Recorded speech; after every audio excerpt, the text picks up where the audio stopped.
കുട്ടി എന്താ ചേച്ചി? കുട്ടി ഇതിനു മുമ്പ് വേറെ ഒരുപാട് വീട്ടിലൊക്കെ ജോലി ചെയ്തിട്ടുണ്ടോ? ഉവ്വ്. അവിടുത്തെ ഭർത്താക്കന്മാരൊക്കെ കുട്ടിയോട് എങ്ങനെയായിരുന്നു പെരുമാറ്റം? ഭർത്താക്കന്മാരൊക്കെ വളരെ സ്നേഹത്തോടെയാ പെരുമാറിയിരുന്നത്. പക്ഷേ ഭാര്യമാരൊക്കെ ഒരു വകയായിരുന്നേ.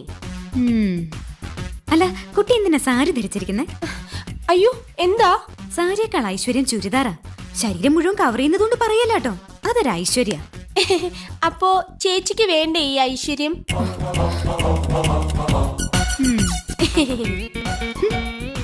അതെ. എന്താ ചേച്ചി? കുട്ടിക്കറിയോ, വടക്കേ ഇന്ത്യയിൽ ഒരു വീട്ടില് വീട്ടുകാരന്റെ അടുത്ത് അവിടുത്തെ ജോലിക്കാരി അറിയാതൊന്ന് സംസാരിച്ചു. എന്തോ വീട്ടുകാര്യം മതിയല്ലോ. അന്ന് രാത്രി കാവില് വിളക്ക് വെക്കാൻ പോയ അവളെ പാമ്പ് കൊത്തി. അതെങ്ങനെ നിനക്കറിയാം? മുമ്പ് ഇവിടെ വന്ന ബിന്ദു പറഞ്ഞായിരുന്നു. ഓ, അപ്പൊ എല്ലാം അറിയാം.